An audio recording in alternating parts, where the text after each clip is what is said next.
બોડેલી લાઈવમાં આપનું સ્વાગત છે।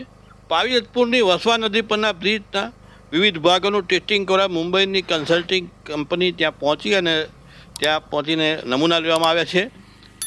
પાવીજતપુર પુલ પર ક્રેન ગોઠવીને તેના બૂમ પર કેબિનમાં બેસી વિવિધ કોમ્પોનન્ટના સેમ્પલ લેવાયા છે અને એનો સ્ટ્રેન ટેસ્ટ કરાશે આ સેમ્પલનો। વસવા નદીના પાણી પ્રવાહમાં ન ઉતરવું પડે એટલે ક્રેનની મદદ લેવી પડી છે। મુંબઈની વીજના કન્સલ્ટિંગ એજન્સી ટીમોએ આ સેમ્પલો લીધા છે। કુલ 8 બ્રિજોની આ કન્સલ્ટિંગ કંપની દ્વારા તપાસણી કરવાની થાય છે। 2 મહિનાથી આ સેમ્પલિંગ લેવાની પ્રક્રિયા ચાલી રહી છે। હજુ સુધી એ સેમ્પલિંગ પૂરું થયું નથી। સામે દિવાળી આવી રહી છે। દિવાળીની ગ્રાહકીમાં લોકો શું થશે એની ચિંતામાં પડ્યા છે। સામે હજુ આ રસ્તાઓ બ્રિજને લીધે ભારે વાહનો માટે ખુલ્લા થયા નથી। બ્રિજો પરથી ભારે વાહન જઈ શક્યા નથી, જેથી રસ્તાઓ પણ બંધ છે।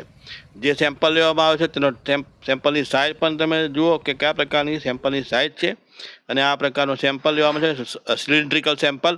અને એ સેમ્પલને કઈ રીતે કાપવામાં આવે છે, કોર કટરની મદદ વડે એક મશીન છે, કોર કટર મશીનનો ઉપયોગ કરવામાં આવે છે અને કોર જે ગોળ સિલિન્ડ્રિકલ છે એ સેમ્પલ કટ કરીને બહાર કાઢવામાં આવે છે। એ જગ્યાઓ જ્યાં જે કોમ્પોનન્ટ છે જે નબળા લાગતા હોય, આ બ્રિજની તો વાત ન હતી, પરંતુ આ બ્રિજનો પણ સેમ્પલ લેવામાં આવ્યો છે। એમ લાગી રહ્યું કે છોટાઉદેપુર જિલ્લાના લગભગ તમામ બ્રિજો કોઈ બાકી પણ રહ્યા નથી।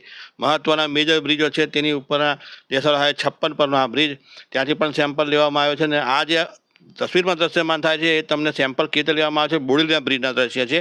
પરંતુ અમે જ્યારે રૂબરૂ મુલાકાત લીધી બોડેલી બ્રિજની જ્યારે સેમ્પલિંગ શરૂ હતું તે વખતના દ્રશ્ય, અત્યારે જે સેમ્પલિંગ જયપુર પાઈ વસવા નદી પર કરવામાં આવે છે તે પાણીની જે ત્યાં જઈ શકાય એમ નથી, જેથી તમને અમે સેમ્પલિંગ પ્રક્રિયા છે તે સમજાવવા અને નિદર્શન માટે અમે જે બોડેલીનો બ્રિજ છે વસવા નદીનો ત્યાં કઈ રીતે કામ થયું હતું તેનું નિદર્શન સમજાવવા આ વિડીયો પ્રેઝન્ટ કર્યો છે।